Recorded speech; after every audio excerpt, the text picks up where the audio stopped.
Weight gain എന്ന് പറയുന്നത് നമ്മുടെ ബോഡിയുടെ ഒരു പ്രൊട്ടക്റ്റീവ് മെക്കാനിസം ആണ്. അതായത് നമുക്കിപ്പോൾ ഭയങ്കര വൾണറബിലിറ്റി വരികയാണ്, അല്ലെങ്കിൽ ഫിയർ ഓഫ് റിജക്ഷൻ, നമ്മൾ ഒരു ത്രെറ്റിനെ ഫേസ് ചെയ്യാണെന്ന് തോന്നുന്നു. അതായത് ഇപ്പോൾ ചില റിലേഷൻഷിപ്പുകൾ, അബ്യൂസീവ് റിലേഷൻഷിപ്പ് എന്നൊക്കെ നിൽക്കുന്ന സമയത്ത്, അല്ലെങ്കിൽ നമുക്ക് നെഗറ്റീവ് പാറ്റേൺസ് ഉണ്ട്, ഇതെന്നൊക്കെ നമ്മുടെ ബോഡി നമ്മളെ പ്രൊട്ടക്റ്റ് ചെയ്യുന്ന രീതിയാണ് ഈ വെയിറ്റ് ഗെയിൻ എന്ന് പറയുന്നത്. ഒരു ഫാറ്റ് ഷീൽഡ് ഉണ്ടാക്കുകയാണ് ചെയ്യുന്നത്. അപ്പോൾ ആ സമയത്ത് നമ്മൾ അങ്ങനെ ഏതെങ്കിലും ഒരു നെഗറ്റീവ് ഡിസ്ട്രെസ്സിലൂടെ പോകുമ്പോഴാണ് ഒട്ടുമിക്ക ആൾക്കാരിലും ഈ വെയിറ്റ് ഗെയിൻ കാണപ്പെടുന്നത്. സോ വെയിറ്റ് ലോസ് ചെയ്യാന്ന് പറയുമ്പോൾ അതൊരു കംപ്ലീറ്റ് ട്രാൻസ്ഫർമേഷൻ ആണ്.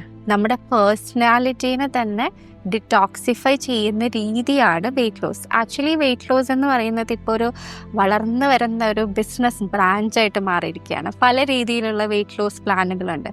പക്ഷേ നമ്മൾ എന്ത് ചെയ്യുന്ന സമയത്തും നമ്മൾ ആദ്യം ശ്രദ്ധിക്കേണ്ട കാര്യം എന്ന് പറഞ്ഞാൽ അത് ബാലൻസ്ഡ് ആണോ, നമ്മൾ നമ്മളോട് ഭയങ്കര കൈൻഡായിട്ട് കമ്പാഷനേറ്റ് ചെയ്ത് നമ്മളെ തന്നെ സ്നേഹിച്ചിട്ടാണോ അത് ചെയ്യുന്നത് എന്ന് നമ്മൾ ശ്രദ്ധിക്കണം. അതല്ലെങ്കിൽ ഇതിൻ്റെ വളരെ നെഗറ്റീവായിട്ടുള്ള ഇമ്പാക്റ്റ് ആയിരിക്കും അതിൽ നിന്നുണ്ടാവുക. അതുകൊണ്ടാണ് പല ആൾക്കാർ ജിമ്മിൽ പോയിട്ട് വർക്ക്ഔട്ട് ചെയ്തിട്ടും പല മരുന്നുകൾ എടുത്തിട്ടും വെയിറ്റ് ലോസ് സംഭവിക്കാത്തത്. സോ ഇത് ആക്ച്വലി നമ്മുടെ ഇമോഷണൽ ബാഗേജും കൂടിയാണെന്നാണ് മനസ്സിലാക്കേണ്ടത്. നമ്മൾ അതും കൂടെ നമ്മൾ റിസോൾവ് ചെയ്യുകയാണെങ്കിൽ നല്ല എഫക്റ്റീവായിട്ട് നമ്മുടെ വെയിറ്റ് ലോസ് നടക്കാൻ അത് ഹെൽപ്ഫുൾ ആണ്.